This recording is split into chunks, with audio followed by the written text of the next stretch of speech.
আউযুবিল্লাহি মিনাশ শাইতানির রাজিম বিসমিল্লাহির রহমানির রহিম। আসসালামু আলাইকুম ওয়া রাহমাতুল্লাহি ওয়া বারাকাতুহু। আসসালাতু ওয়াসসালামু আলাইকা রাসূলুল্লাহ।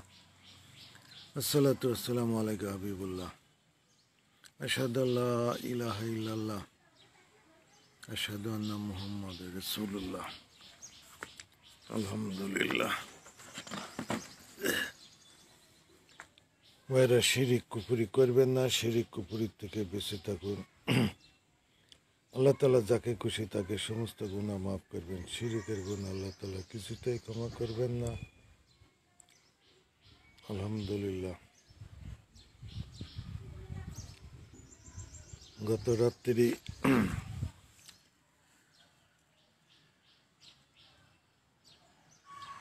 যে কিছু বক্তব্য দেওয়া হয়েছিল, আমরা আমাদের বাংলাদেশ ছোট্ট দেশ, 16 কোটি মানুষ। আল্লাহ তাআলা এই দেশটার ভিতরে অনেক নিয়ামত দিয়েছেন এবং অনেক বরকত দিচ্ছেন। বাংলাদেশ অনেকে নানান ধরনের প্রশ্ন থাকতেই পারে বা করে বা স্বাভাবিক। আমাদের দেশটা স্বাধীন হওয়ার দরকার ছিল, যে যত কথাই বলুক, প্রয়োজন ছিল। স্বাধীনতা আমাদের প্রয়োজন ছিল, স্বাধীনতা হয়েছে, এটাই চূড়ান্ত কথা। এখন এই বাংলাদেশকে লালিত পালিত করে আমাদেরকে গড়ে তুলতে হবে। আমাদের দেশ আমাদেরকে গড়তে হবে। গড়ার ভিতরে একটা দেশ, একটা জাতি, একটা ধর্ম তখনই স্থায়িত্ব পায়, তখনই শক্তিশালী অবস্থান করে,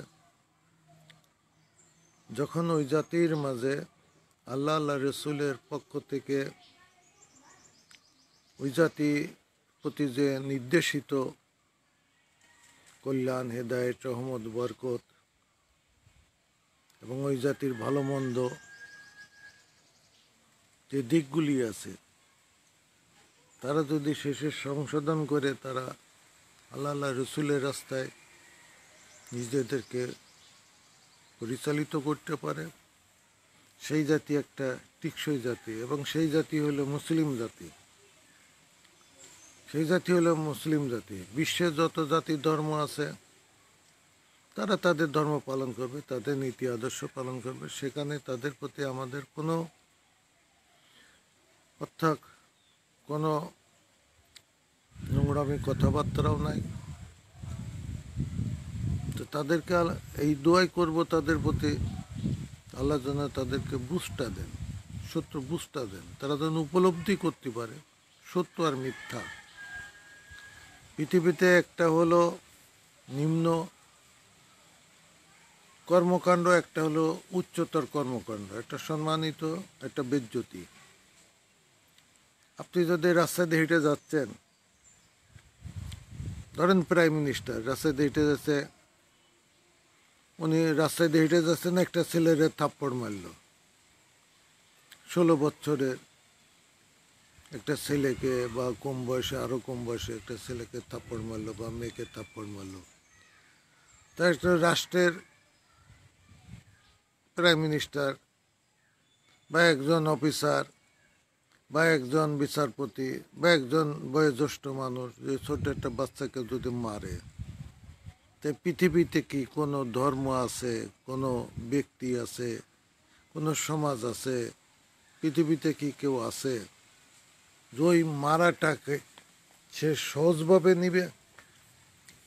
ওই মারাটাকে বুদ্ধিমানের কাজ হবে? পৃথিবীতে কেউ এটা গ্রহণ করবে না, কোনো দিন করবে না, কোনো দিন না। এটা নিকৃষ্ট কাজ। আবার পৃথিবীতে একটা লোক ক্ষুধার্ত রয়েছে, তাকে আপনি এক মুঠো খাবার খাওয়ান, এটা পৃথিবীতে কি এমন লোক আছে যে সে ওইটাকে খারাপ মনে করবে, সে খারাপ মনে করবে না, ওইটাকে সে ভালোই মনে করবে। তো এই যে ভালো এবং মন্দ দুইটা দিক, এই ভালো মন্দ দুইটা দিকের বিষয়াদি যদি একটা জাতি উপলব্ধি না করতে পারে, ভালো মন্দর বিষয়াদি একটা জাতি যদি উপলব্ধি না করতে পারে, একটা জাতি যদি এটাকে অর্থাৎ চিহ্নিত না করতে পারে, সে জাতি কেমনি করে সামনে এগোবে, কেমনি করে সামনে এগোবে? যে কোনো জাতি হোক, যে কোনো দেশ হোক, যে কোনো রাষ্ট্র হোক, একটা ভালো একটা মন্দর দুইটা দিক আছে। মানুষের চরিত্র, স্বভাব, কর্মকাণ্ড, রাষ্ট্র ব্যবস্থার ভিতরে যেসব কর্মকাণ্ড রয়েছে, একটা ভালো একটা মন্দ দিক আছে। তা সেই জাতির মাঝে সেই তো জ্ঞানী যারা ভালো মন্দ চিহ্নিত করতে পারে, এবং ভালো মন্দ চিহ্নিত করে যেটা মন্দ সেটার থেকে আমরা যাতে ফিরে আসতে পারি। আমাদের সমাজে যারা দায়িত্বশীল আছেন, দায়িত্ববান আছেন, যারা রাষ্ট্র পরিচালনা করেন, যারা রাজনীতি বুদ্ধিজীবী সুশীল সমাজ, তাদেরকে দায়িত্ব কর্তব্য হলো ভালো মন্দ দুইটা জিনিস চিহ্নিত করা। চিহ্নিত করে যেটা জাতির জন্য ক্ষতিদায়ক, জাতির জন্য যেটা শোভনীয় না, জাতির জন্য যেটা অর্থাৎ খারাপ হবে, সেসব দিকগুলো চিহ্নিত করে সেগুলো আমাদের বর্জন করা উচিত। আর আমাদের যেটা আমাদের জন্য প্রযোজ্য, আমাদের সমাজের জন্য, আমাদের ছেলে মেয়েদের জন্য, পরিবেশ পরিস্থিতির জন্য, আমাদের রাষ্ট্রের জন্য, দেশের জন্য, প্রতিরক্ষা, ধর্ম, মানুষের অধিকার, ভাগ বাটার ওয়ারিশ, যেটা হক, যেটা সত্য, যেটা ন্যায় নীতি, যেটা ইনসাফ, সেই পথটাই ধরতে হবে, সেই পথটাই আমাদেরকে ধরতে হবে। আর সেই পথটা যদি না থাকে, শুধু রাজনীতিবিদরা ক্ষমতা আসলো, ধর ধর, মার মার, কাট কাট, এইগুলা যদি সমাজে স্থায়িত্ব পায়, এবং এই লং টাইম, সেই পাকিস্তানের পিরিয়ডে সেই ব্রিটিশ মোগল নবাব সেই লং টাইমে যে ধর ধর, মার মার, কাট কাট, পাইকপিদানে লোকজন এসে ধরে নিয়ে গেল, শিয়াল কুত্তর মতন পিটালো, বিভিন্নভাবে অত্যাচার নির্যাতন, সেই প্রথা পাকিস্তানেও ছিল, সেই প্রথা বাংলাদেশ স্বাধীন আসলো, স্বাধীনতার পরেও সেই প্রথা আজও রয়েছে, এখনো চলতেছে, এখনো চলতেছে, গতকাল চলেছে, সারাদিন চলতেছে ওই প্রথাই, ওই নিয়ম নীতি। তাহলে একটা জাতির স্বাধীনতা পাওয়ার পরেও কেন জাতির মাঝে সঠিক নেতৃত্ব যদি না থাকে, সঠিক নেতৃত্ব যদি না দেয়, শুধু রাস্তাঘাট তৈরি করলেই হলো না। জাতির মাঝে যদি চরিত্রতা, সহনশীলতা, উদারতা, জাতির মাঝে যদি স্নেহ, মায়া, মমতা, জাতির মাঝে যদি সত্যতা, আমাদের ছেলে মেয়েদেরকে যদি আমরা সত্য কি জিনিস যদি তাদের ভিতরে বিবেকে বুদ্ধিতে না ঢুকাইতে পারি, তাদের ভিতরে যদি আল্লাহ রসুলের কে বাদ দিয়ে কোনো সত্য কি আছে? আপনি একটা মানুষ অপরাধ করছে, সেই অপরাধটাকে যদি আপনি শিক্ষা দেন, সেই অপরাধটা যদি ধারণ করেন, সেই অপরাধ দিয়ে কি একটা জাতি আল্লাহ রসুলের থেকে যেটা নিকৃষ্ট মানুষের জন্য যেটা ক্ষতিদায়ক, মানুষের জন্য যেটা কোনো মঙ্গল নাই, কল্যাণ নাই, অপ্রয়োজনীয় জিনিসটাকে যদি আপনারা প্রয়োজনে আনেন, প্রাইম মিনিস্টারের কাছে আহ্বান এবং রাষ্ট্রের সকল কর্মকর্তাদের কাছে আহ্বান, রাজনীতিবিদ, সুশীল সমাজের কাছে আহ্বান, যে আপনারা যদি অপ্রয়োজনীয় জিনিসকে নিয়ে যদি রাজনীতি করেন, অপ্রয়োজনীয় জিনিসকে যদি জাতির ক্ষেত্র বানান, অপ্রয়োজনীয় জিনিস যেটা প্রয়োজন নাই, জাতির জন্য যেটা প্রয়োজন নাই, নিরর্থক সেসব কর্মকাণ্ডকে বারবার আইনে জাতিকে বিপর্যয় করা, বিধ্বস্ত করে দেওয়া, এটা আদৌ ঠিক নয়। একটা জাতির মাঝে খামখেয়ালিপনা, কোনো নেতা নেত্রী বা প্রাইম মিনিস্টার বা প্রেসিডেন্ট বা যারা রাজনীতি করে বুদ্ধিজীবী সুশীল সমাজ খামখেয়ালিপনা একটা দেশের জন্য, একটা পরিবারের জন্য, একটা সমাজের জন্য ক্ষতিদায়ক, মারাত্মক ক্ষতিদায়ক। খামখেয়ালিপনা একটা মানুষকে ধ্বংস নিয়ে যায়। এই কথাটা, এই মুখের ভাষাটাই মানুষের জন্য গ্রহণীয় আসবে, এই মুখের ভাষাটাই মানুষের কাছে নিন্দনীয় আসবে। শুধু একটা কথার কারণে, শুধু একটা কথার কারণেই মানুষের কাছে ধিক্কৃত হওয়া যায়। আবার একটা কথার কারণে মানুষের কাছে স্নেহের পাত্র হওয়া যায়, শ্রদ্ধার পাত্র হওয়া যায় একটা কথার কারণে। আবার একটা কথার কারণে মানুষের কাছে ঘৃণিত হওয়া যায়, চরম ঘৃণিত হওয়া যায়।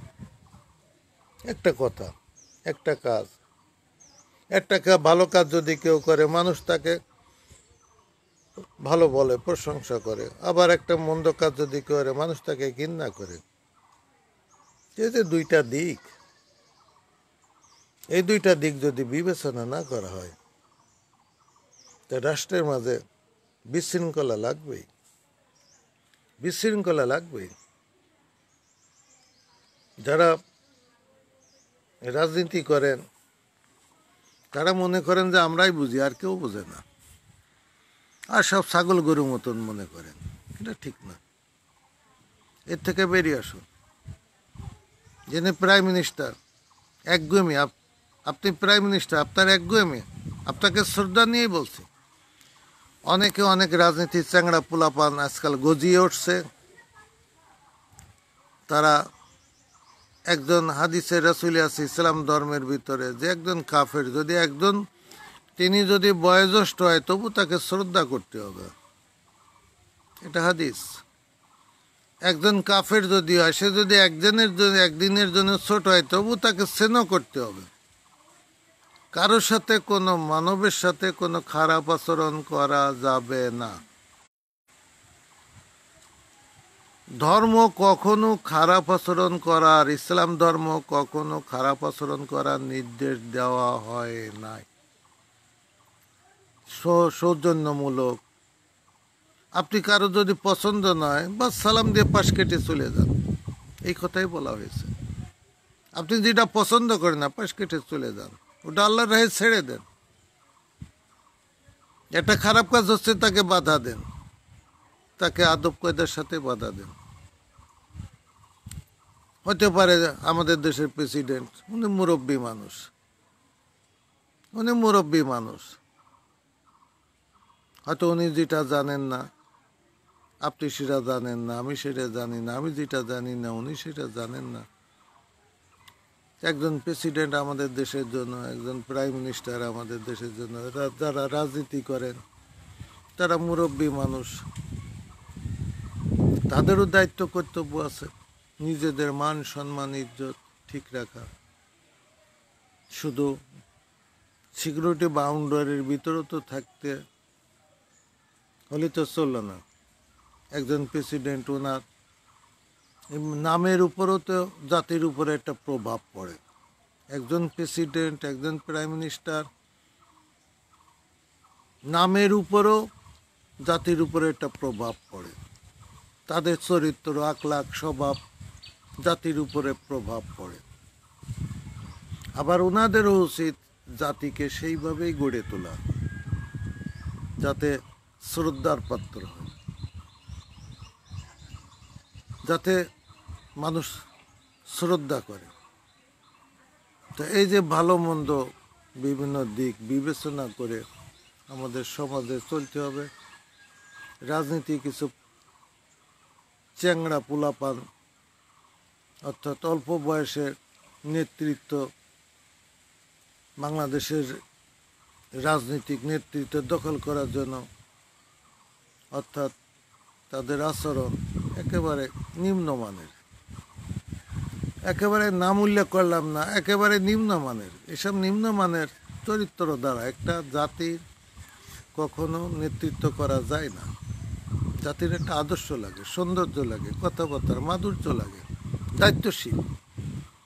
যদি দায়িত্বশীল আছেন না করে হাম্পাই ডাম্পাই করে হাত ছুড়ে দিয়ে এইটা করলাম, ওইটা করলাম, এইটা করলাম, এই নানান ধরনের আচরণ দ্বারা একটা সভ্য জাতি কখনো সমাজে গড়ে ওঠে না, কোনোদিন ওঠে না। কোনো জাতি পারে নাই, কোনো জাতি পারে নাই। রাসূল সাল্লাল্লাহু আলাইহি সাল্লাম সেই শিক্ষা দিয়ে যান নাই। আল্লাহ রসুল সাল্লাল্লাহু আলাইহি সাল্লামের চেয়েও কি চরিত্রবান আমাদের সমাজের বর্তমান রাজনীতিবিদদের আছে, পোলাপানের আছে? নাই। আমাদের যারা দায়িত্ববান, সমাজের যারা দায়িত্বশীল, পিতামাতা, ভাই বোন, আত্মীয় স্বজন, সমাজের সকল স্তরের মানুষ দায়িত্বশীল হতে হবে, দায়িত্ববান হতে হবে। আর আমরা যদি দায়িত্বশীল, দায়িত্ববান না হই, তাহলে সমাজ একজন আরেকজন থেকে বিপর্যয় হবে, বিধ্বস্ত হয়ে পড়বে। সমাজ বিশৃঙ্খলা দেখা দেবে। একটা সমাজ যদি বিশৃঙ্খলা দেখা দেয়, সেই জাতির পতন অনিবার্য। আমাদের স্বাধীনতা এসেছে ঠিকই, কিন্তু আমরা সত্যিকার অর্থে জাতিকে স্বাধীনতার পরে কি ছিলাম, কি হলুম রে, সত্য কথা। স্বাধীনতার পরে, স্বাধীনতা যখন পালো, অস্ত্র জমা দেওয়া হলো। অনেকে যে অস্ত্র জমা দেয় নাই, তখন যেভাবে উচ্ছৃঙ্খলা জীবন দেখা দিয়েছে, তাজউদ্দিন সাহেব প্রথমে দারুণ একটা পদক্ষেপ নিয়েছিলেন। উনি জ্ঞানী মানুষ ছিলেন। সেটা হলো দ্রুততার সাথে অস্ত্র জমা নিয়ে নাও। দ্রুততার সাথে অস্ত্র জমা নিয়ে মুক্তিযোদ্ধাদেরকে দ্রুততার সাথে যার যার কর্মকাণ্ডে অর্থাৎ দিয়ে দিলেন, নির্দেশ দিয়ে দিলেন। মুক্তিযোদ্ধারা তাই করলো, অস্ত্র জমা দিয়ে যার যার মতন চলে গেল। এবং উনি একটা রক্তপাত ঘটাইতে পারতেন। তাজউদ্দিন সাহেব যদি ইশারা করতেন, তাহলে বিহারি, ক্যালকেশিয়ান, রাজাকার সহ করে আরও বাংলাদেশের যত স্বাধীনতা, তখন বিরোধিতা অনেকে করেছে, অনেকে করে নাই, যদি একটু ইশারা দিত, মুক্তিযোদ্ধারা একেবারে সাফ করে ফেলত। এই যে রক্তপাতটা বন্ধ করতে পেরেছিল তাজউদ্দিন সাহেব, উনি চলে গেছে, আল্লাহ যেন ওনাকে অর্থাৎ কিয়ামত পর্যন্ত গোরাজা মাফ করে দেন। এটা একটা বিরাট রক্তপাত থেকে বাংলাদেশকে, অর্থাৎ তাজউদ্দিন সাহেবরা উনি দায়িত্বশীল আচরণ করেছিলেন। বিরাট রক্তপাত ঘটতো বাংলাদেশে, রক্তের বন্যা বয়ে যেত, কেউ টিকতে পারতো না। আলবদর রাজাকার থেকে শুরু করে আপনার স্বাধীনতা যারা পাকিস্তানকে সমর্থন দিয়েছিল, বিহারি, ক্যালকেশিয়ান, তাদের জীবনে বিভীষিক অধ্যায় নেমে আসতো। কিন্তু তাজউদ্দিন সাহেব রক্তপাত ঘটান নাই।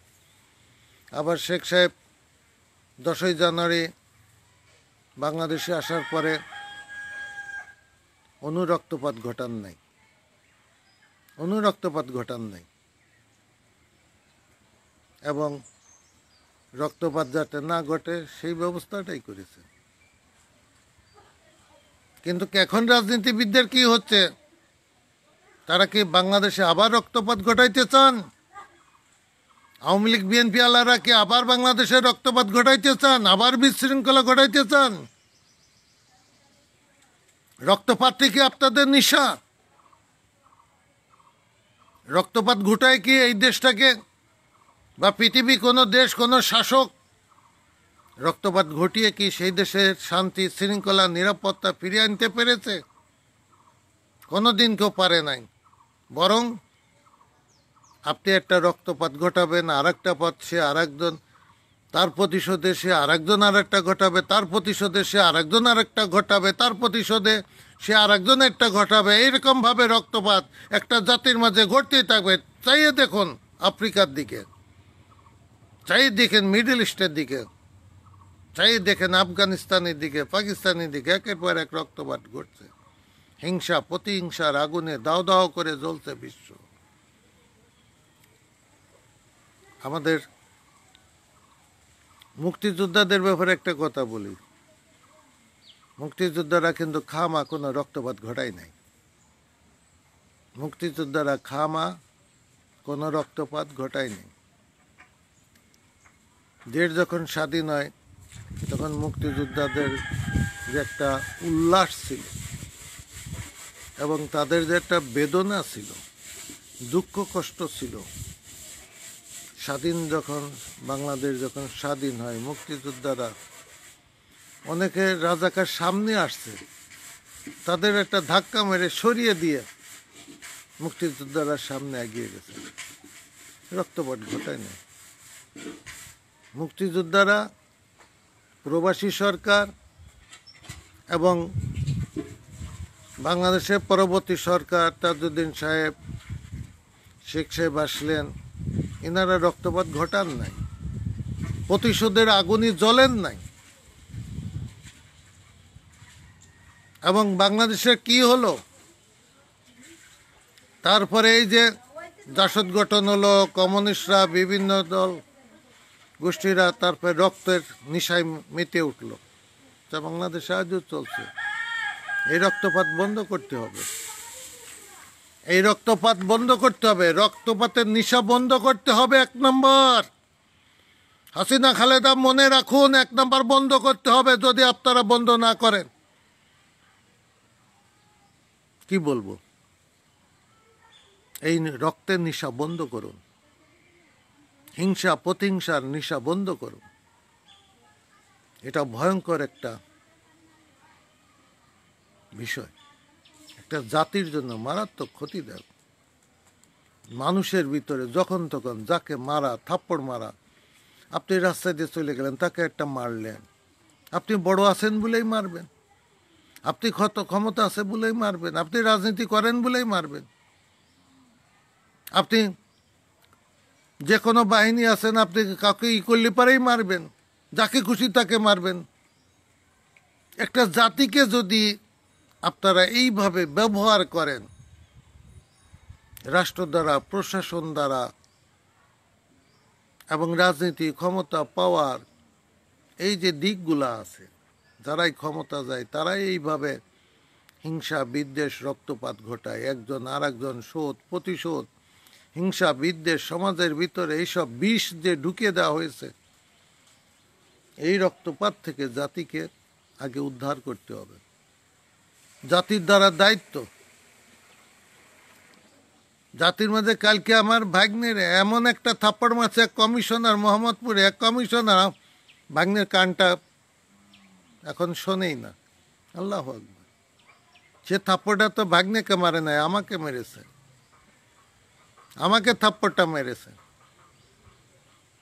এই যে আপনি ক্ষমতা আছেন বলেই মারবেন, ক্ষমতা আছেন বলে আমার বাড়িটা দখল করবেন, ক্ষমতা আছে বলেই আমাকে ধাক্কা দিবেন, ফেলে দিবেন, কাটবেন, মারবেন, এইটা করবেন, ওইটা করবেন। এই জন্য কি বাংলাদেশ স্বাধীনতা পেয়েছে? এই জন্যই। এইভাবে কি একটা দেশ ধ্বংস হয়ে যাবে? এই জন্য কি একটা দেশ বিপর্যয় বিধ্বস্তর দিকে চলে যাবে? তো এই যে সমাজ, সেই পাকিস্তানের সাথে যে আচরণ ছিল, পাকিস্তানিরা, বিহারিরা যে আচরণ করত, গালিগালাজ করত, ধাক্কা দিত, সেই প্রথা বাংলাদেশে এখনো আছে। এই প্রথাকে বদলাইতে হবে। বাংলাদেশকে দলীয় মস্তানি, ক্ষমতা মস্তানি, এই মস্তানি কর্মকাণ্ড থেকে জাতিকে ফিরিয়ে, জাতিকে রাষ্ট্রীয় প্রশাসনিক ব্যবস্থার ভিতরে আনতে হবে। এটা গুরুত্বপূর্ণ দিক। জানি না আপনারা, আপনাদের বিবেকে কি বলে, রাষ্ট্রকে যারা ক্ষমতা যায়, এটা যেন ফ্যাশন হয়ে গেছে, এটা যেন জাতির মাঝে একটা ব্যারাম হয়ে গেছে, রোগ হয়ে গেছে, রোগে পরিণত হয়ে গেছে। যারা ক্ষমতা যায় তারাই প্রভাব প্রতিপত্তি খাটিয়ে, যখন প্রভাব প্রতিপত্তি খাটাইতে থাকে প্রশাসনের উপরে, রাষ্ট্রের উপরে, জাতির উপরে, ধর্মের উপরে, মানুষের উপরে, সমাজের উপরে, তখন রাষ্ট্র ব্যবস্থা ভেঙে পড়ে, তখন রাষ্ট্র ব্যবস্থা অকার্যকর হয়ে যায়, তখন সমাজে বিশৃঙ্খলা দেখা যায়, তখন সমাজে রক্তপাত ঘটে, তখন সমাজে অনাচার, অবিচার, অসত্য ঘটতে থাকে, তখন মানুষ নির্যাতিত হয়, বঞ্চিত হয়। তখন আর রাষ্ট্র ব্যবস্থা যদি সঠিক দিক নির্দেশনভাবে পরিচালিত হয়, রাষ্ট্র ব্যবস্থা, প্রশাসনিক ব্যবস্থা চলবে রাষ্ট্র ব্যবস্থার উপরে। প্রশাসন মানে কি? প্রশাসন কেন হয়? জাতিকে শাসন করে, জাতিকে দেখাশোনা করে। প্রশাসনের কাজ কি? আপনি থানার ওসি, আপনার কাজ কি? মানুষ ধরলেন, মারলেন, কাটলেন, আর ক্ষমতাধারীদেরকে লালন পালন করলেন, সেইটাই কি একজন ওসির দায়িত্ব, একজন এসপির দায়িত্ব, একজন ইওনো, টিওনো, একজন ডিসি, তাদের দায়িত্ব এইটা? না, এটা তাদের দায়িত্ব না। একজন থানার ওসির যে দায়িত্ব, আল্লাহু আকবার, এটা কল্পনা করা যায় না। এটা কল্পনা করা যায় না। একজন থানার দায়িত্ব, ওসির কি দায়িত্ব, কি প্রজ্ঞা, কি আচরণ। একজন থানার ওসি মানে ওই এলাকাটার সে গার্জিয়ান, ওই এলাকাটার গার্জিয়ান। একজন থানার ওসির এত বড় দায়িত্বশীল আচরণ, এটা কল্পনা করা যায় না। আর আমাদের থানার ওসি, আমাদের দেশের ওসি, পার্বত্য এশিয়া মহাদেশের ওসি, তারা কি করে? যে দল ক্ষমতা আসে, তার এমপিরা, তার দলের লোকরা থানার উপরে প্রভাব প্রতিখাইটে থানাকে, ওসির কোনো কার্যকারিতা করতে দেয় না। ওসিরা পারে না, তারা ওসিরা দায়িত্বশীল হওয়ার পরেও পারে না। এই যে রাজনীতিবিদদের খামখেয়ালি প্রশাসনের উপরে দলীয় প্রভাব খাটানোর কারণেই প্রশাসন অকার্যকর হয়ে যায়। এই প্রথা পরিবর্তন ঘটাইতে হবে। আওয়ামী লীগ বলেন, বিএনপি বলেন, যারা দায়িত্বশীল আছেন, আপনারাই তো মাঠে ময়দানে রাজনীতি করেন, এই দায়িত্বশীল হতে হবে। আপনারা যদি দায়িত্বশীল না হন, দেশ কোথায় পর্যায়ে পৌঁছে গেছে একটু গভীরভাবে খেয়াল করেছেন? দেশ কোন পর্যায়ে পৌঁছে গেছে খেয়াল করেছেন? এই করোনার কারণে অর্থনীতি, মানুষের বেচা কিনা, মানুষের অর্থনীতি বিরাট একটা ধস নেমেছে, বিরাট ধস নেমেছে। শিকার যান আর না যান, মারাত্মক ধস নেমেছে। মানুষের 10 আনা অর্থনীতি বসে গেছে, 6 আনাও নাই, অর্থনীতি মারাত্মক ধস নেমেছে। তারপরে যেসব কর্মকাণ্ড শোনা যায়, শুনছি, দেখছি, এইগুলার থেকে যদি আমাদের বেরিয়ে না আসে, যদি দায়িত্বশীল যারা সরকারে থাকে, তারা যদি দায়িত্বশীল না হয়, তাহলে পরে রাজনীতিবিদরা যদি দায়িত্বশীল না হয়, সমাজে বুদ্ধিজীবী সমাজে যারা আছেন, আপনি টেলিভিশন খোলেন, ওই আওয়ামী লীগ বিএনপির ওই মারামারি, কাটাকাটি, গালাগালি ও লাগেই আছে, চলেই আসতেছে, একটা ফ্যাশনে পরিণত হয়ে গেছে। তা যেগুলা এইগুলা করে, আর টেলিভিশনে আপনারা দেখো, তাহলে আপনারা ওইগুলো আনেন কেন? ওই কাছেরাগুলো আনেন কেন? এইভাবেই তো আপনারা অপ্রয়োজনকে প্রয়োজনীয়ভাবে স্থির করছেন। এইভাবেই তো অপ্রয়োজনকে প্রয়োজনীয় বানাচ্ছেন। এর থেকে বেরিয়ে আসুন। রাজনীতিবিদরা একজন আরেকজনকে গালিগালাজ করছে, যারা গালিগালাজ করে, মারামারি করে, এগুলা কি একটা জাতির জন্য শোভনীয়? এটা জাতির জন্য কি ভালো? এটা বিশ্ব দেখে না। আপনি একটা কথা বললেন, কাজ করতেছেন, এগুলাকে বিশ্ব দেখে না। বিশ্বকে পাগল হয়ে গেছে যে আপনাদের কথায় নাচতেছে বিশ্ব। বিশ্ব কি পাগল না ছাগল বানিয়েছেন বিশ্বরে? আর আপনারাই যত বুদ্ধিমান। ওই কাক যখন ঘরে চালের ভিতরে মরিচ ঢুকায়, চোখ বন্ধ করে ঢুকায়, তা আপনারাও চোখ বন্ধ করেই সব কিছু করতেছেন। মনে চায় আর কেউ দেখতেছে না, আর কেউ বোঝে না, আর কেউ শোনে না। এই করতে করতে আছে আপনারা কোথায় দাঁড়িয়েছেন? বাংলাদেশটাকে একটা ভয়ঙ্কর বিপর্যয়ের দিকে আইনে দাঁড় করিয়েছেন, বিপর্যয়ের দিকে দাঁড় করাচ্ছেন। এর থেকে সকলের দায়িত্ব হবে, করণীয় হবে। আসুন এর থেকে আমরা ফিরে আসুন। প্রশাসনকে কার্যকর করুন। ওসি, প্রত্যেকটা থানার ওসি যারা আছেন তাদেরকে রাষ্ট্র ব্যবস্থার উপরে তাদের চলতে দিন। তাদের উপরে দলীয় ক্ষমতা, পাওয়ার এটা প্রয়োগ করেন না। টিওনেদের উপরে করেন না, এসপিডিসির উপরে করেন না। প্রশাসনদেরকে করতে পারেন। আপনারা সরকার যারা থাকে তাদের দায়িত্ব হলো প্রশাসনের ঠিকভাবে চলছে কিনা, প্রশাসন দুর্নীতি করছে কিনা, প্রশাসন অনিয়ম করছে কিনা, প্রশাসন জালিয়াতি করছে কিনা, প্রশাসন স্বজনপ্রীতি করছে কিনা, প্রশাসন অন্যায় অবিচার করছে কিনা, এগুলো আপনারা দেখুন। আর যারা ক্ষমতা যায় তারা যদি প্রশাসনের উপরে মাতবরি করে নিজেরাই যদি প্রশাসনিক হোমরা সোমরা সাজার চেষ্টা করে, তাহলে তো প্রশাসনের সাথে প্রশাসন তো অকার্যকর হয়ে যায়। প্রশাসন অকার্যকর হয়ে গেলে পরে একটা পকেট মানুষ সমাজের কাছে বন্দী হয়ে যায়, একটা পকেট মারের কাছে সমাজে বন্দী হয়ে যায়। কারণ পকেট মার রাজনীতি করে, তাদেরও কমিটি আছে, যা এখন ফলাফল হচ্ছে,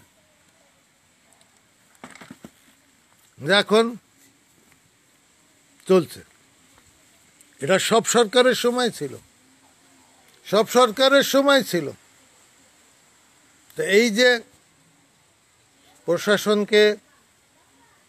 প্রশাসনের ভিতরে আপনি যদি প্রশাসন না থাকে, তা একটা রাষ্ট্র সমাজবদ্ধতা থাকে না।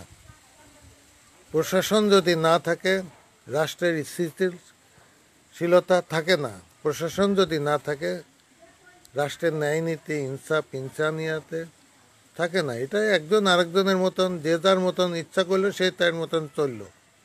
এটা রাষ্ট্র, সমাজ, জাতির জন্য, দেশের জন্য বড় ভয়ঙ্কর জিনিস। প্রশাসনিক ব্যবস্থাকে কার্যকর করুন, থানাকে কার্যকর করুন, ইউএনওকে কার্যকর করুন, এসপিডিসিকে কার্যকর করুন, বিভাগীয় কমিশনকে কার্যকর করুন। আপনি ঢাকা শহর সহ করে বিভিন্ন বড় বড় শহরে দেখুন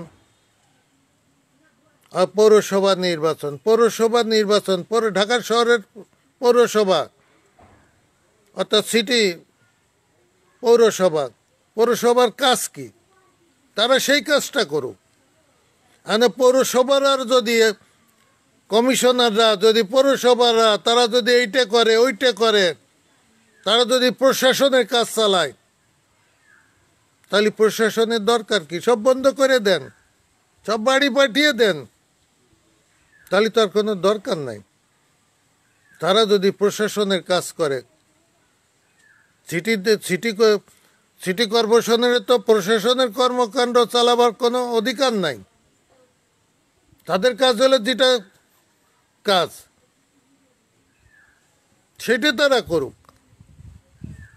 কিন্তু তারা সেইটার কাছ থেকে না যেয়ে তারা সমাজে বিশৃঙ্খলা করবে, এইটা ধরবে, ওকে মারবে, এইটা কাটবে, এইটা এই করবে, এইটা দখল করবে, ওইটা দখল করবে।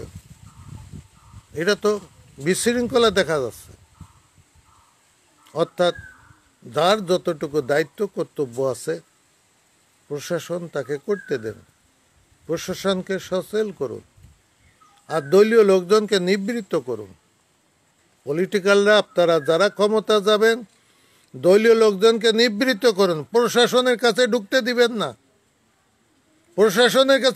দিবেন না। যখনই প্রশাসনের উপরে নিজেদের আধিপত্য, সরকারের দলীয়, রাজনীতির দলীয় প্রভাব প্রতিপত্তি, স্বজনপ্রীতি যখন প্রভাব খাটায়, আধিপত্য যখন বিস্তার করে, প্রশাসন অকার্যকর হয়ে যায়, তখন সমাজে বিশৃঙ্খলা লাগিয়ে গেছে। দেখুন না, মারামারি কাটাকাটি লাগিয়ে গেছে, আরও লাগবে। কন্ট্রোলে আনতে পারবেন না। প্রশাসনের ভিতরে চরম বিশৃঙ্খলা দেখা যাচ্ছে, প্রশাসনের ভিতরে চরম অস্থিরতা দেখা যাচ্ছে, সবাই হতাশা, নিরাশ হয়ে পড়ছে।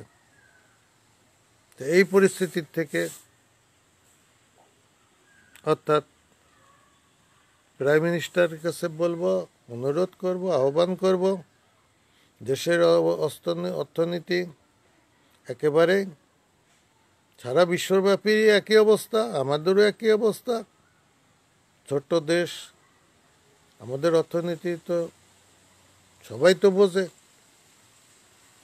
এখন প্রাইম মিনিস্টারকে একগুঁয়েমির রাস্তা ছেড়ে দিতে হবে।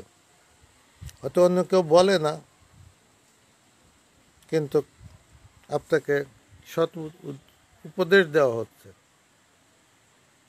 আপনি নেবেন কি নেবেন না, এটা আপনার ব্যাপার। একগুঁয়েমি মনোভাব বন্ধ করুন। এককেন্দ্রিক পররাষ্ট্রনীতি বন্ধ করুন।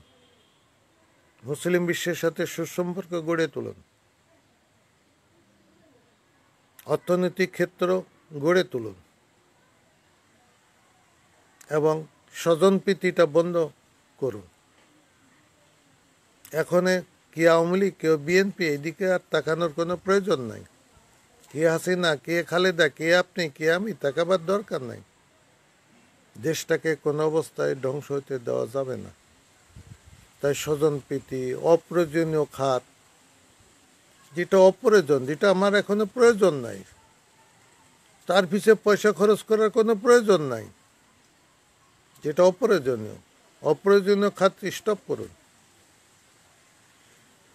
এবং স্বজনপ্রীতিটা বন্ধ করুন এবং একগুঁয়েমি নীতি বন্ধ করুন। হিংসা প্রতিহিংসার নীতি বন্ধ করুন। প্রতিশোধের নীতি বন্ধ করুন। এতে কি হবে? এতে আপনি একজনের প্রতিশোধ করবেন, সে আর একজনের প্রতিশোধ করবে, এইরকমভাবে একজন আর একজনকে প্রতিশোধ নেবে। আস্তে আস্তে কি হবে? সমাজের ভিতরে একজন আর একজনের অবিশ্বাসী দেখা দেবে, একজন আরেকজনকে ক্ষতি করবে, মারবে, কাটবে।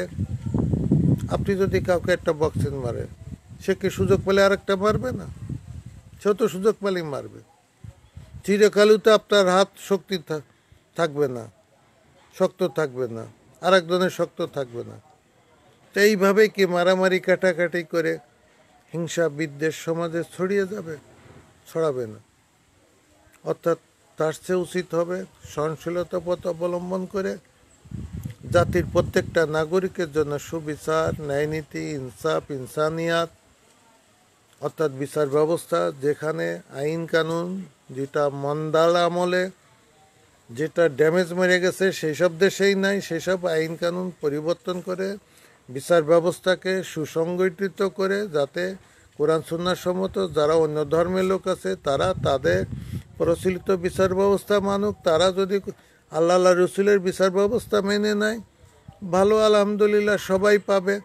অর্থাৎ ন্যায়নীতি, ইনসাফ, ইনসানিয়াত, আল্লাহ রসুল যেভাবে ন্যায়নীতি ইনসাফ প্রতিষ্ঠিত করেছিলেন সেই পথটা ধরুন, সকলেই ধরুন, এগিয়ে আসুন।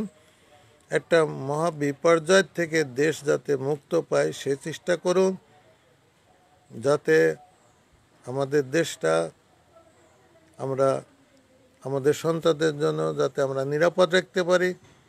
পৃথিবীর অর্থনীতির অবস্থা মোটেও ভালো না। সুদভিত্তিক অর্থনীতি এখন বসে পড়ছে। এখন পৃথিবীতে এমন এক পর্যায়ে পৌঁছে যাচ্ছে, যে কোনো সময় একটা বিপর্যয়, যুদ্ধ, বিগ্রহ, তৃতীয় বিশ্বযুদ্ধের পাইতারা চলছে।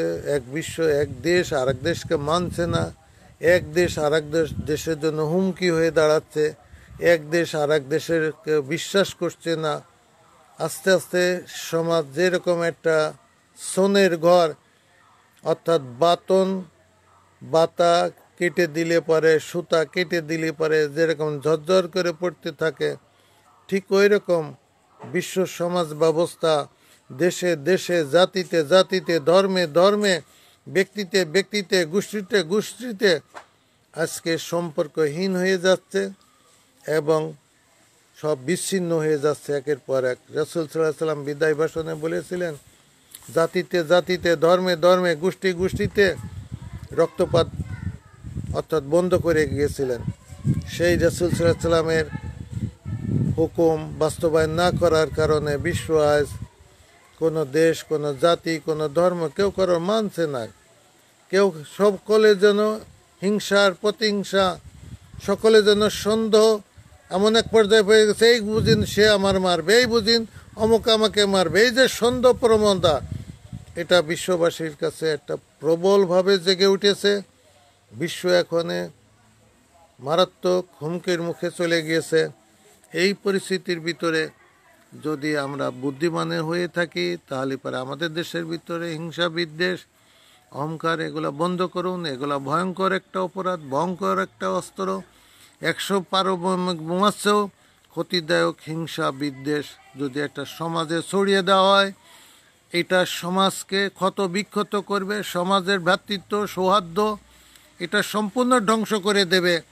এই হিংসা, বিদ্বেষ আস্তে আস্তে এটা প্রতিশোধ, প্রতিবাদ, আস্তে আস্তে প্রতিবাদ থেকে প্রতিশোধ, প্রতিশোধ থেকে প্রতিহিংসায় রূপ নিয়ে এমন এক পর্যায়ে সমাজকে ধ্বংস করবে এবং সমাজ রক্তপাত ঘটতেই থাকবে, ঘটতেই থাকবে, ঘটতেই থাকবে। বীভৎসতা এবং ভয়ঙ্কর সেখানে মানবতা আত্মচিৎকার করবে।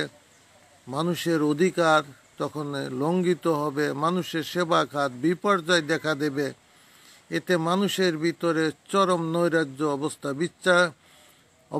বিরাজ করবে। তখন যারা হয়তো ক্ষমতা থাকবেন, আপনারা আপনাদের সেভ করার জন্য ক্ষমতাকে আঁকড়ে ধরার চেষ্টা করবেন। এসব নীতি আদর্শ থেকে নিজেদেরকে সেভ করে এ দেশ আমাদের সকলের দায়িত্ব, কর্তব্য। শুধু শহীদ মিনারে ফুল দিলে 21শে ফেব্রুয়ারি পালন করা হয় না, শুধু 26শে মার্চ পালন করলে আমাদের দেশ অর্থাৎ স্বাধীনতা আসে না।